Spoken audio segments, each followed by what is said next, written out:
Sopraman. A mind inspiration leads insight. जी नमस्कार, आदाब, सलाम। आप देख रहे हैं अमन टॉक्स। इलेक्शन का माहौल है और आज जो मेरे गेस्ट हैं वो भी इलेक्शन से रिलेटेड हैं। आज़ाद उम्मीदवार हैं रतिया विधानसभा से मिस्टर तेजपाल सिंह जी। सर आपका बहुत बहुत स्वागत है मेरे स्टूडियो के अंदर। और जैसा कि माहौल गर्म हो चुका है और आप भी मैदान में उतर चुके हैं, तो पहले तो एक छोटी सी ब्रीफ इंट्रोडक्शन आपसे चाहूँगा, क्योंकि जो चैनल को नया देख रहे हैं या लोग जुड़ रहे हैं तो उनको थोड़ा बताइए। सबसे पहले thank you very much, you invited me in the studios. Okay. I am Tejpal, हल्का रतिया से। मैं विधानसभा का चुनाव लड़ रहा हूँ और जो हमारा चुनाव चिन्ह है वो सीजर है, कैंची है। ओके, आप तो इलेक्शन लड़ रहे हैं, माहौल कैसा? क्योंकि आप तो विजिट कर लोगों के साथ बहुत दिन हो गए आपको, लगभग 7 साल आप इस फील्ड के अंदर हो, मुझे जब तक मैं जानता हूँ 7 साल से आप एक सोसाइटी बनाई, उसकी सेवा भी कर रहे हो लोगों की। आज आपने जो इलेक्शंस के अंदर भी आप 15-20 दिन से जो आपका डोर टू डोर काम चल रहा है, कैसा रिस्पॉन्स आ रहा है लोगों का? हमने गांव-गांव, गली-गली, मोहल्ले-मोहल्ले जाकर देखा है। हमारी टीम बहुत बड़ी है, वो ज्योग्राफिकल इस एरिया को अच्छी तरह जानती है। हमने कई बार तकरीबन सभी गांवों का दौरा किया है और जो लोगों का रिस्पांस है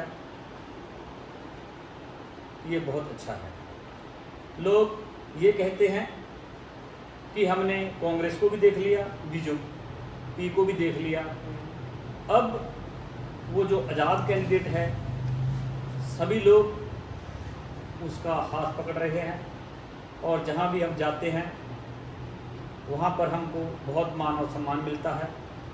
लोग ये कहते हैं तेजपाल आप आगे बढ़ो, हम तुम्हारे साथ हैं।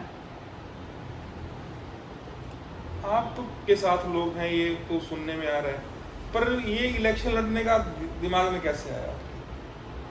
जो इलेक्शन लड़ने का है, क्योंकि हम काफ़ी समय से जो सोशल वर्क हैं वो कर रहे हैं, हमारे साथ हज़ारों लोग जुड़े हुए हैं और वो लोगों की मांग थी, रतिया की मांग थी, रतिया के लोगों की मांग थी कि तेजपाल आप आओ, आप इलेक्शन लड़ो। जो रतिया के लोग हैं, रतिया की जनता है, उनकी भावनाएं हमारे साथ जुड़ी हुई हैं और वो तेजपाल को इलेक्शन लड़ते हुए देखना चाहते हैं। मतलब तेजपाल का मन था इलेक्शन लड़ने का, तेजपाल ने कहा कि जैसे कांग्रेस की सरकार भी देख ली, बीजेपी की सरकार भी देख ली, आपको पार्टी ने भी अप्रोच किया हो? क्योंकि फर्स्टली मैं ये बताना चाहता हूँ कि जैसे जैसे लोगों की मांग बढ़ी, हम समाज में गए, हमने समाज को देखा, हम समाज में विचरे, क्योंकि लोगों की बहुत समस्याएं हैं। इसीलिए हमें जो राजनीति में आना पड़ा, क्योंकि राजनीति में ये है कि जो कलम है, कलम में जो पावर मिल जाती है और हमारा जो काम करने का दायरा है वो बढ़ जाता है। और एक बात और मैं आपको बताना चाहूँगा कि जो भी कैंडिडेट सोशल वर्कर है उसको समाज के बारे में पता होता है, उसको जो समाज की जो बुराइयां हैं या जो कमजोरियां हैं या समाज को जिस चीज़ की ज़रूरत होती है उसको पता होता है। क्योंकि किसी ने कहा भी है कि जो समाज का ताना बाना है, यदि कैंडिडेट समाज के ताने बाने को समझ कर आता है, वो जो लोगों की समस्याएं हैं उनको बहुत ही अच्छी तरह से हल कर सकता है। और तभी मैं भी ये कहना चाहूँगा कि किसी को भी जैसे राजनीति में आने से पहले उसको सोशल वर्क करना चाहिए। और जैसे अब रतिया के लोग, रतिया की जनता, वो भी ये देखें, उनसे मेरी अपील है कि किस कैंडिडेट ने सोशल वर्क किया है। एक बात मैं और आपको बताना चाहूँगा कि जो भी कैंडिडेट इलेक्शन लड़ रहे हैं रतिया में भी, मुझे नहीं लगता कि वो किसी के या ये कहेंगे कि या सुख दुख या ये कहेंगे कि किसी की एक भी बच्चे के पैरों में शूज डलवाए हैं, या ऐसे जो नीडी बच्चे हैं, जो ज़रूरतमंद बच्चे हैं स्कूलों में, या किसी को उन्होंने कोई सर्दी के समय या कोई जर्सी दिलाई हो या उन्होंने कुछ सोशल ऐसा काम किया हो कि वो इलेक्शन लड़ने के डिज़र्व हैं। मुझे ऐसा नहीं लगता। नहीं, आप कौन कौन से मुद्दे देखते हो कि जिन मुद्दों पे काम हो सकता है, बात हो सकती है आगे? रतिया में बहुत से मुद्दे हैं। हमारे जो कैंडिडेट हैं, मुझे लगता है, रतिया के लोगों को लगता है कि जो मुद्दे हैं उन मुद्दों को वो रट के आते हैं। उनको ये नहीं पता होता कि ये इश्यूज़ क्या हैं, पब्लिक इश्यूज़ क्या हैं, हमारे समाज के इश्यूज़ क्या हैं। सिर्फ वो जो एक स्क्रिप्ट बनाई होती है वो उसी को पढ़ते हैं। They don't have any ideas, they don't know about the technologies. That's why we are going behind. जैसा कि आपने पूछा कि जो हमारे इश्यूज़ क्या होंगे, हमारे मुद्दे क्या होंगे। जो मेरा मुद्दा होगा या हमारे मुद्दे होंगे, एजुकेशन का मुद्दा होगा, अनएम्प्लॉयमेंट का मुद्दा होगा और हेल्थ का मुद्दा होगा और जो ड्रग है वो मुद्दा होगा, और भी कई मुद्दे हैं। लेकिन मैं उसी मुद्दे को पहले उठाऊंगा या उसी मुद्दे को मैं सोल्व करूंगा जो समय की मांग होगी, और मैं जो समय की सुई है मैं उसको पहले पढ़ूंगा कि हम फर्स्ट किस मुद्दे पर अधिक काम करें। लेकिन मैं फिर भी एक बैलेंस बना के चलूँगा जिससे जो सभी को एक अच्छा इन्वायरमेंट मिल सके। इसके साथ साथ जो मैं गर्ल्स के लिए भी काम करूँगा, जो या लेडीज़ के लिए भी काम करूँगा, क्योंकि जो लड़कियां हैं, जो महिलाएं हैं, उनको सेफ्टी की बहुत ज़रूरत है। अब हमने देखा है कि कोई 5 बजे के बाद लड़की अकेली घूम ही नहीं सकती। उनके अंदर डर होता है कि उनके साथ कोई घटना ना घट जाए, और मैं इसके ऊपर भी जो स्पेशल वर्क करूंगा, जो प्रशासन है मैं उसको इंस्ट्रक्शन दूंगा। जैसा कि हम और भी बहुत सी कंट्रियों में देखते हैं कि वहाँ पर जो लड़कियाँ हैं वो रात को 11-12 बजे भी अकेली घूम सकती हैं, परंतु यहाँ पर ऐसा नहीं है। और मैं लड़कियों के लिए स्पोर्ट्स को बढ़ावा दूंगा, और मैं जो जिम की व्यवस्था है वो भी उनके लिए मैं फ्री करूँगा जो सीखना चाहते हैं। और स्विमिंग है, और भी कई ऐसे जो काम हैं जो हमें करने चाहिए। और जो हेल्थ है, मैं हेल्थ के ऊपर मैं पूरा ध्यान दूंगा।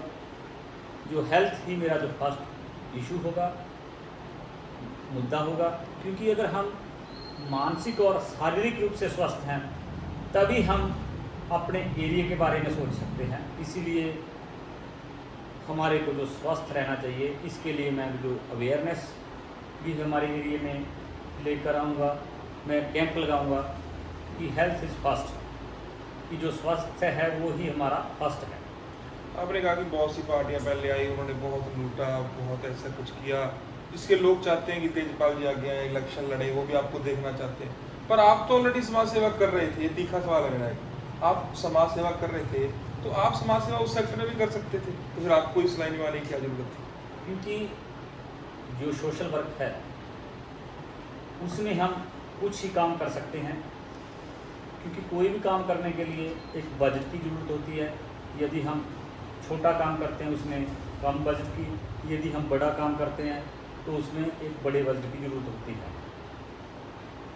यदि हम राजनीति में आते हैं तो जो हमारी कलम है उसको पावर मिल जाती है, और इसीलिए जो राजनीति में मैंने आना ठीक समझा, क्योंकि जो लोगों की जो समस्याएं पहले वो छोटी थी, थोड़ी थी, लेकिन अब ये लोगों की मांग है कि तेजपाल आप इलेक्शन लड़ो, हम आपका तन मन धन से साथ देंगे। और इसीलिए जो ये मुझे इलेक्शन लड़ना पड़ रहा, या मैंने लोगों की भावना को समझा, और तभी जो ये इलेक्शन सिर्फ मैं नहीं लड़ रहा, जो ये रतिया की जनता इलेक्शन लड़ रही है, रतिया के लोग इलेक्शन लड़ रहे हैं। और हमें बच्चे से लेकर नौजवान, बुजुर्ग, महिला, गर्ल्स, हर किसी का हमें साथ मिल रहा है। इसीलिए मुझे विश्वास है कि हम भारी मार्जिन से जो रतिया का इलेक्शन को जीतने जा रहे हैं, इसमें कोई दो राय नहीं है। चलो उसके लिए आपको बेस्ट विशेष कि आप इलेक्शन जीते। आपने माहौल तो ऐसे गर्म हुआ पड़ा है, हर तरफ माहौल है इलेक्शंस का, लोग सुनना भी चाहते हैं, आजकल इलेक्शन की बातें सुनना चाहते हैं, हर जगह गली मोहल्ले अगर बात करें तो इलेक्शंस की ही बातें हैं। एक बड़ा मुद्दा उठा था जब ये टिकट वितरण हुआ था कि ये कैंडिडेट बाहर का है, ये अंदर का है, ये लोकल नहीं है।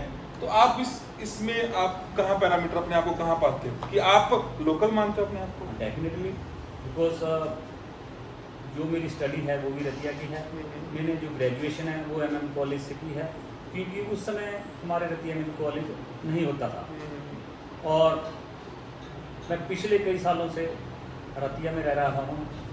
जो मेरी वोटिंग यहाँ की है, मेरा एड्रेस यहाँ का है, और मैं ये कहूँगा जो आधार कार्ड, और मैं कई सालों से जो रतिया में रहता हूँ। और इसके साथ साथ कहते हैं ये मेरी रतिया मेरी जन्मभूमि तो है, मेरी साथ साथ कर्मभूमि भी है, क्योंकि हम यहाँ जो लंबे समय से हम काम कर रहे हैं।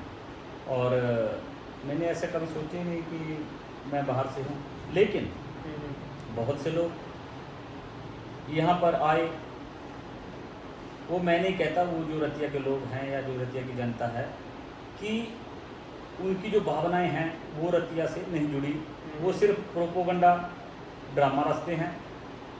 तो रतिया के लोग बहुत ही समझदार हैं, वो इसको भलीभांति जानते हैं। एक बात और आती है ना, कहते हैं कोई भी नेता ना जब वोट लेने होते हैं तो फिर उसकी लैंग्वेज कुछ और होती है, जैसे ही इलेक्शंस होते हैं तो फिर वो लोग बीच जाना छोड़ देते हैं। ये समस्या है हमारे एरिया की, आप इसके बारे में क्या कहेंगे? आपका क्या रवैया रहेगा अगर आपको जनता जिता देती है तो? फिर मेरा रवैया जैसा अब है जनता के साथ, उससे भी बढ़कर मेरा जो रवैया है वो जनता के साथ रहेगा। क्योंकि मैं पहले भी पब्लिक में, जनता में विचर चुका हूँ, और मैंने जो सभी उनके हाव भाव, उनके साथ उठना बैठना, मिलना वर्तना, मैंने ये सारी चीज़ें सीख ली हैं। क्योंकि ये एक अच्छे लीडर के लिए या एक अच्छे लीडर की ये क्वालिटी है कि उनको जो लोगों से जब हम मिलते हैं उनको हर सिचुएशन के अनुसार ढलना चाहिए। बिल्कुल। अभी आप हम बात कर रहे थे अंदर बाहर की, आपने बात की कि मुझे मुद्दे पता हैं सारे, किस मुद्दे पे काम हो सकता, किस पे नहीं काम हो सकता। आप तो सारा दिन फील्ड में घूमते हो। तो ये ना कुछ दिनों से एजुकेशन की समस्या बहुत चल रही है, जैसे कि लड़कियों को बस नहीं मिल रही है। आज भी आप मैंने देखा आप वहाँ गए हुए थे वहाँ। तो ये मैं चाहता हूँ सबसे जो समस्या बड़ी है ना वो एजुकेशन की समस्या। आपने कहा हेल्थ भी कॉन्शियस होना चाहिए, एजुकेशन की, मगर जब बच्चों को एजुकेशन नहीं मिलेगी मेरे ख्याल से बच्चे वेट कर रहे होते हैं। बच्चों को जब आज भी बुढ़िया बोल रही थी कि मेरे लेक्चर मिस हो जाते हैं, बस आती नहीं है टाइम पे, तो आप क्या करेंगे उसके लिए?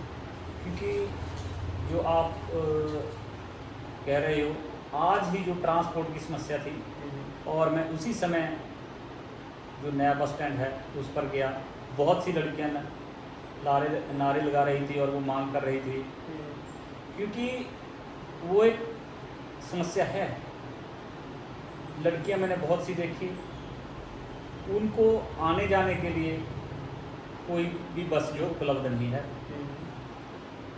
और वहाँ पे इसीलिए स्ट्राइक हुई और मैं उसी समय गया, और उसी समय वो समस्या का हल भी हुआ। अगर अब जो रतिया की जनता मुझे मौका देती है तो मैं ट्रांसपोर्ट के ऊपर लड़कियों के लिए मैं स्पेशली वर्क करूँगा।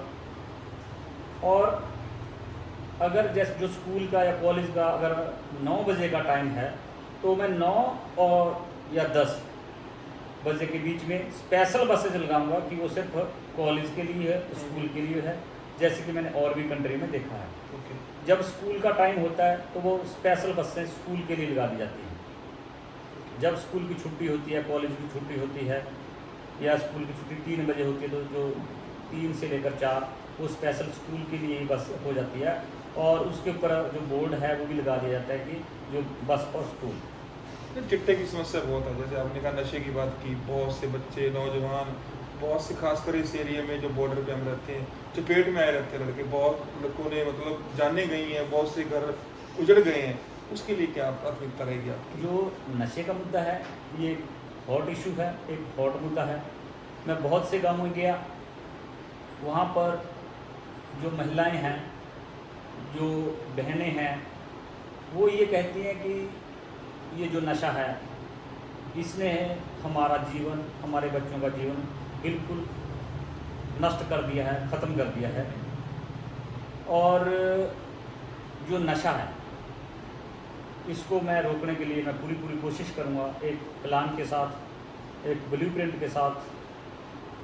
जो नशा फैल रहा है उस पर मैं वर्क करूँगा, और मैं जो हमारे यूथ हैं, जो नौजवान हैं, मैं उनको भी समझाऊँगा प्यार से, या जो भी मेरे को तरीका या मेथड फॉर्मूला अपनाना पड़ा मैं उसको अपनाऊँगा, और जो मैं नशे को पूरी तरह से जड़ से ख़त्म करूँगा। आप लोगों के बीच घूम रहे हैं, लोगों से रिस्पांस आ रहा है कि आप आगे बढ़ो, हम आपके साथ हैं।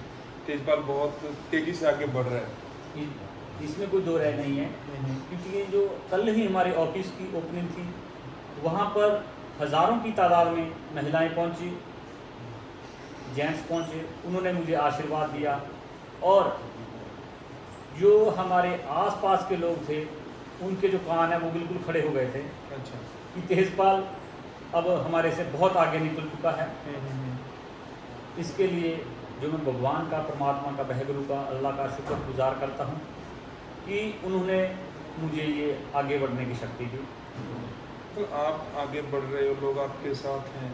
बहुत से मुद्दों के आपने डिस्कस किया कि मैं इन मुद्दों को चाहूँगा कि एक ना, जैसे हर जगह समस्या है, अपने एरिया की बहुत सारी समस्या आपने जैसे काउंट की, बच्चों को अवेयर करना, जैसे अवेयरनेस की कमी है इस एरिया में।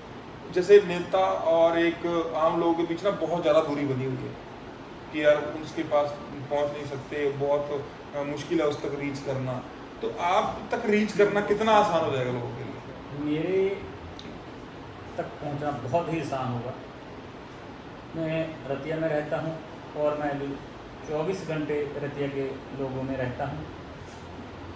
किसी भी ढंग से वो अगर रात को भी मेरे को मिलने आते हैं तो मैं उनके लिए हाज़िर रहूँगा, क्योंकि यही मेरा मकसद है, यही मेरा एम है कि मैं जो लोगों की सेवा अपने तन मन धन से 24 घंटे करूँ।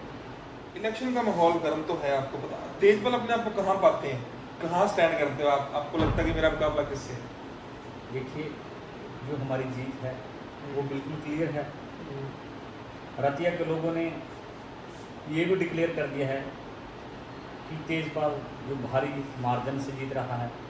आज ही की रिपोर्ट है कि जो हमारा सट्टा बाजार है वो राजनीति में माना जाता है, सट्टा बाजार से जो तेजपाल सबसे ऊपर जा रहा है। जैसा कि आपने कहा कि आप अपने आप को कहाँ मानते हो या किससे आप कंपटीशन मानते हो, मेरा कंपटीशन किसी से नहीं है, मेरा कंपटीशन तेजपाल से है, खुद से है, और मैं अपना जो 100% लगाऊंगा। आपने कहा कि आपका कंपटीशन खुद से है, मगर ये बात मुझे पता है कहने में बहुत आसान है, मगर आपके सामने जो कैंडिडेट हैं वो आपको भी पता है कि वो भी काफ़ी टाइम से हैं इस फील्ड के अंदर। तो आप उनमें से किससे कंपटीशन मानते हो? मैं ये जानना चाहता हूँ। क्योंकि मेरा लाइफ का, ज़िंदगी का ये प्रिंसिपल है कि मैं अपनी लाइन बड़ी करता हूँ, किसी की लाइन छोटी नहीं करता, मैं खुद की अपनी लाइन बड़ी करता हूँ। और मैंने पहले भी कहा कि जो मेरा कंपटीशन वो खुद से है कि मैं जो अपना 100% दूँ। ओके, अभी तीखे सवाल में एक और सवाल है कि जैसे तेजपाल आगे चला जाएगा, सपोज इलेक्शन जीत गए आप, मुद्दे बहुत हैं, आपको बहुत मेहनत करनी पड़ेगी यहाँ, क्योंकि ये जो एरिया है यहाँ पहले बहुत से MLA आए, बहुत से MPs आए, काम कितने हुए वो सबको पता है। आप भी उसको पैरामीटर करते होंगे क्योंकि आपने ये मुद्दे लोगों के बीच में रखे हैं कि कितना काम पहले हुआ। आपने कहा कि बहुत सी सरकारें आती हैं और जाती चली जाती हैं, तो उस पर मैं कहूँगा कि तेजपाल अगर यहाँ रहता है, अगर इलेक्शन जीतता है, तो तेजपाल मुद्दे तो वो सॉल्व करेगा ही करेगा। आगे की राजनीति का क्या भविष्य है उनका? आगे की राजनीति गर्म में है, इसके बारे में रतिया के लोग, रतिया की जनता तय करेगी। हम तो आज के बारे में, अब के बारे में बिल्कुल जो सोच रहे हैं, नहीं, कोई भी इंसान जब किसी फील्ड में आता है ना तो वो सोच के आता है कि मुझे इतने सालों में यहाँ तक पहुँचना है, मुझे यहाँ तक जाना है। वो आपने ही ब्लूप्रिंट तैयार किया होगा अपना कि मुझे उस लेवल तक जाना है, या मुझे लोगों की सेवा इस लेवल तक करनी है, या इसी में ही रहना है आगे। नहीं, ये जो आपने क्वेश्चन किया, मुझे ये लगता है कि जो लंबी रेस का घोड़ा हो जनता उसी को चुने। बिल्कुल। क्योंकि जो हमारे बहुत से लीडर रहे, रतिया के लीडर रहे, रतिया के नुमाइंदे रहे, वो चले हुए कारतूस हैं। बिल्कुल।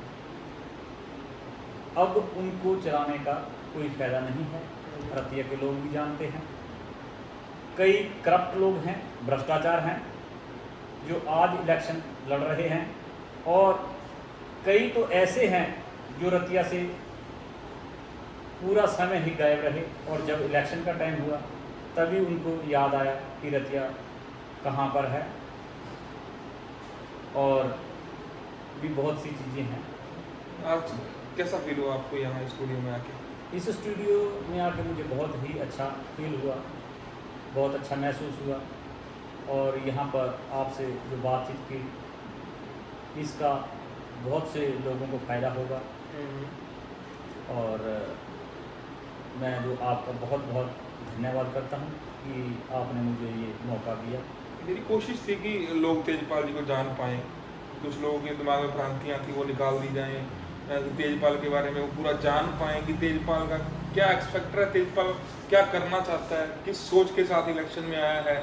मेरी सोच वो थी, और मुझे लगता है कि मैं उस सोच में काफ़ी हद तक सफल भी हुआ हूँ कि आपने बहुत सी बातें लोगों के सामने डिस्कस कर दी आज। जाते जाते कोई मैसेज लोगों को देना चाहें, क्योंकि आप वोटों की अपील भी कर सकते हो। मेरी रतिया के लोगों से अपील है, प्रार्थना है, अर्ज है कि वो मुझे अधिक से अधिक वोटों से विजय बनाएं, अधिक से अधिक वोटों से जिताएं। रतिया के लोग बहुत समझदार हैं, उनको ये पता है कि कौन से कैंडिडेट की जो छवि है, इमेज है, वो साफ़ सुथरी है, और कौन सा कैंडिडेट भ्रष्ट है, और जिसने जो लोगों का, रतिया के लोगों का बहुत सा पैसा खाया है और चले हुए कारतूस हैं, उनको वो कभी मौका नहीं देंगे। और जैसे कहा भी गया है कि लंगड़े घोड़े के ऊपर कोई भी दाव नहीं लगाता, इसीलिए रतिया के लोगों से मेरी एक बार फिर अपील कि वो कैंडिडेट को देखें और पार्टी से ऊपर उठकर बात करें, क्योंकि कोई भी पार्टी काम नहीं करती। यदि हम कैंडिडेट को जानते हैं तो हम काम करवा सकते हैं, उसका हाथ पकड़कर, उसको कहकर। और ये जो पार्टी की राजनीति है, ये 20 साल पहले थी, अब लोग इससे ऊपर उठ चुके हैं। ये जो इलेक्शन है, ये हमारा भाईचारे का इलेक्शन है, और मेरी रतिया की जनता से एक बार फिर प्रार्थना कि वो मुझे अधिक से अधिक वोटों से विजय बनाएं। Thank you very much.